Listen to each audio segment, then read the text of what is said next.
and welcome back to my channel.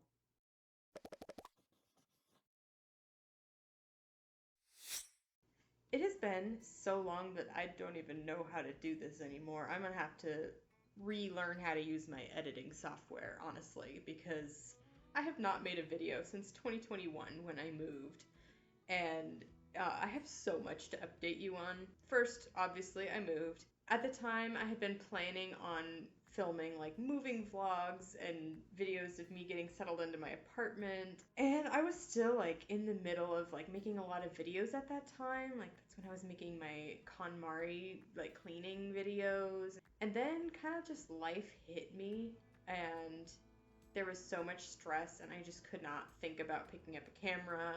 Moving across the country by yourself is definitely a lot to take in for anyone, I think. Since then, I'm not even in the same apartment that I had moved to. I'm in a completely new apartment.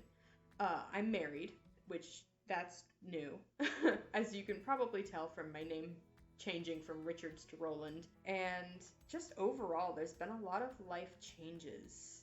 Good and bad stress. Like, stress can come from anything, and even good stress can really take a toll on you. And for a while, it really affected just my creativity. I kind of just went into this state of burnout that I could not crawl out of. I tried writing once, and I just hated everything that I wrote. It was awkward, and it really put me off writing for a long time. I did NaNoWriMo in 2020, and that's really the last time I've written anything. So aside from that, the biggest thing going on in my life has been some health issues that have really been bothering me for years now, but I finally have a diagnosis and a name to put with them. I was dealing with chronic pain, chronic fatigue, a lot of brain fog, low motivation, even heart palpitations and like dizziness. And then due to all of that, like I really wasn't moving around much because I was in so much pain. And then I started gaining a lot of weight, which was sad because around that time that I was making videos, I was sort of losing weight because I was like running 5Ks and I was doing sort of this exercise routine thing with my friend and, you know, making progress. But just I ended up in this pain flare-up that lasted for months, and it just really put a stop to any progress that I was making. So I was going from doctor to doctor. I saw basically every type of doctor that I could think of. Nobody could find anything wrong with me other than I had bad posture and I was obese.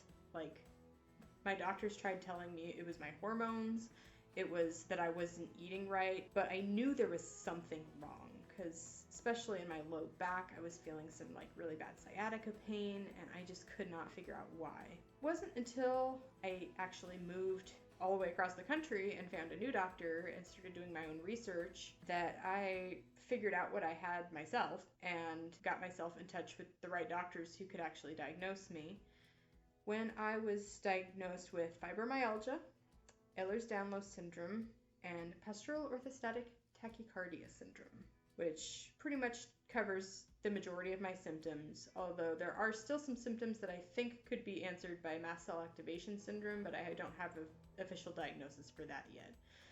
One of my doctors does think it's a high possibility, though, so it's something that we might be looking into.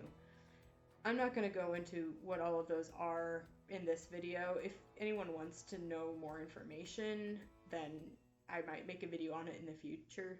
The short of it is I have a connective tissue disorder that affects pretty much every body system that I have. It was really vindicating to find out that there actually was something wrong with me and that it wasn't just me having a low pain tolerance or being crazy or a woman, you know, because apparently women are always being told that their problems are because they're women and they have hormones. Because that makes sense. Yes, I have hormones, therefore my back hurts. So the biggest changes since finding this out are I started going to physical therapy, which I'm now done with physical therapy, but she helped me put together a routine to take with me to the gym. So now I have a gym membership and I go 3 times a week and I have this very strict schedule that I keep to. I'm also on medication that is supposed to help with the pain. I'm also supposed to increase my salt and water intake. The last thing is weight loss, And I mean, I knew that I needed to lose weight, and I was working on it anyway. But now my work actually added Noom as a benefit. So I've been trying that out, and so far I've lost 10 pounds this year. So that's exciting. Every little bit is getting off of my joints and is going to help in the long run with the amount of pain that I'm in. And also, the added benefit of losing weight is that my husband said he'll take me to Disney World if I hit my goal weight. So pray for me. Finally, I have been really prioritizing my mental health. I came from a place where I was finally getting into a rhythm of being productive. I won NaNoWriMo 2 years in a row, and I was feeling great about myself. I was exercising, I was getting rid of stuff, and just feeling like my life was slowly becoming decluttered and things were starting to make sense. But I also later realized that I was kind of being overly ambitious about things, and I had all of these plans for the way that I wanted things to go, but I was pushing myself past the point of burnout. And now I know that when I hit burnout, it lasts me 2 years, and I can't do anything during that 2 years. Won't be doing that again. So I went for 2 years feeling like I couldn't write and I couldn't create. Not because I didn't have the ability, but I didn't have the desire or the focus to be able to do the things that I wanted to do. So it's like, even if I really want to write, like I have all of these ideas for years ago that I could be writing, but I couldn't make my brain go there. I didn't want to. It was too daunting of a task. So my plans for this year, I would really like to film more. I don't know how many actual full videos I'll make, but I do plan on hopefully streaming again. I also had the idea that I might start doing some game streams. I got into Stardew Valley this last year and really enjoyed that, so I might do some Stardew Valley. I've also been this year trying to create more. So far that has been in the form of crocheting. I have made so many sweaters and so many mittens. It is insane, but I'm trying to go through my giant stash of yarn so that I can actually buy more yarn that I like. You can kind of see right there is a blanket that I made. I also want to get more into sewing. I have some costumes that I want to make for this year. I also really want to get back into writing. My ultimate goal for the year is to finish a draft, but I am taking it slow because obviously I pushed myself to burnout last couple years and I don't want to do that again. So what I've decided is that my theme of the year is going to be gentle productivity. And that's kind of the phrase that I've been using. It's that I don't want to just sit there and do nothing, because that's what I will tend to do if I'm not pushing myself in any way.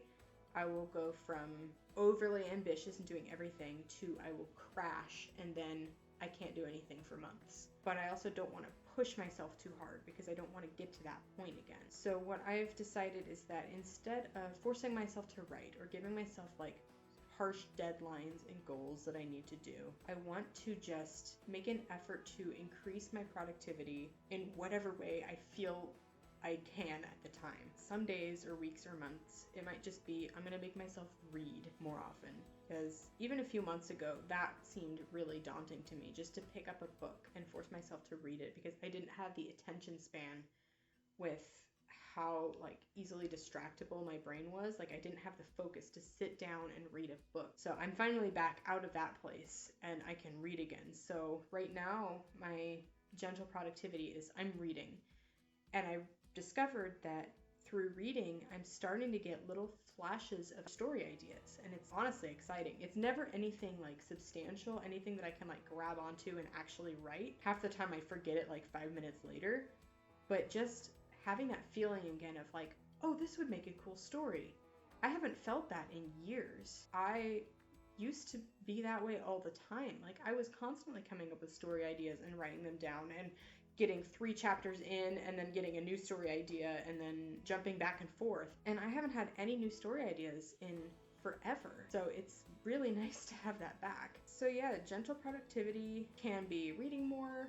It might be writing down story ideas, but not really pressuring myself to actually follow them through. Just kind of like, oh, this would be a fun story for someday if I ever get around to it. Because it just kind of helps work that creative part of my brain.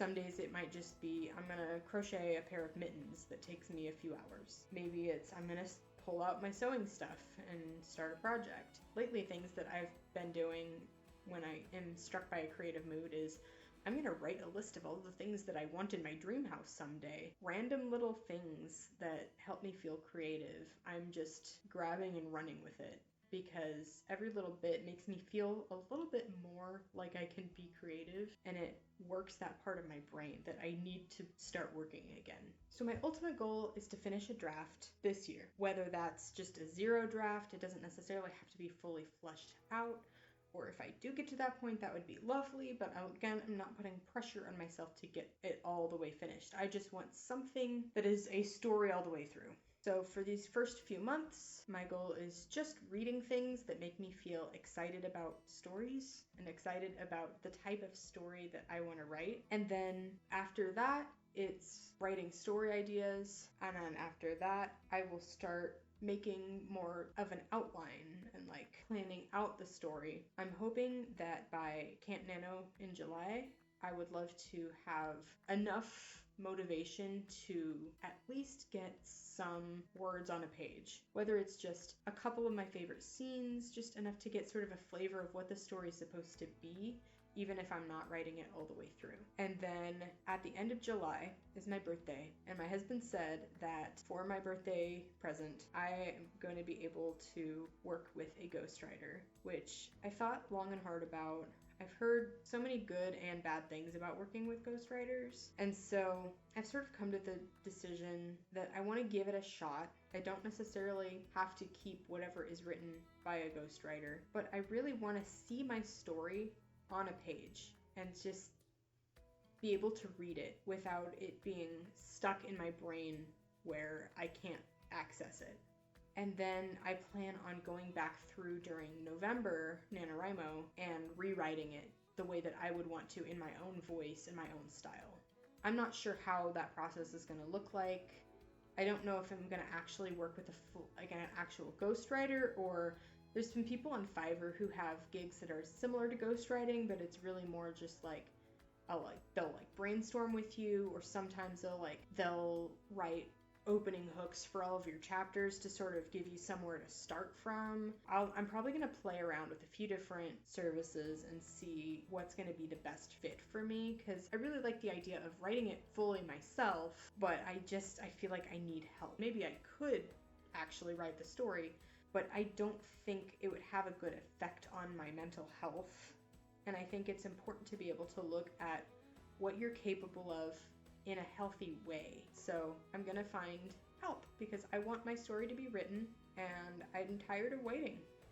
So this leads into NaNoWriMo goals. So yes, I do plan on doing NaNoWriMo again, tentatively, fingers crossed. And at that point, I would also like to be streaming semi-regularly. I had the idea that I really want to do like a kickoff live stream at midnight, but I'm thinking I'll start like on October 31st, like late at night, and have maybe an hour or two of like lead up to midnight, and that would be EST. I'm thinking like that'll give me some time for leading up to NaNoWriMo.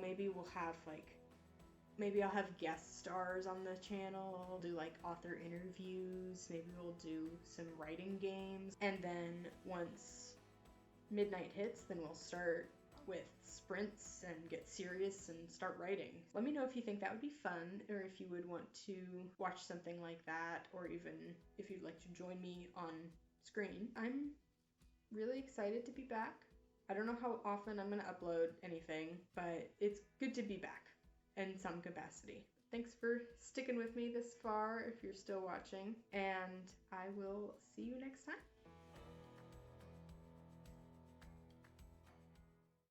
I didn't have like the mental focus. My neighbor just got home. Speaking of focus, I have not made a video since I moved in 2021. Was that 2021? That was 2020. Am I stupid?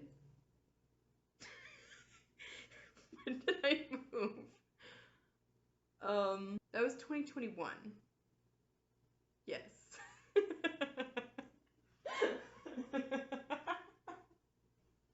especially sprint streams, that's really helpful for me for getting things done.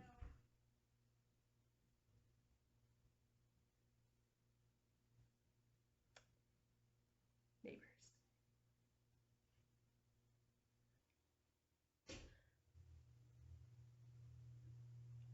And then the heater turns on.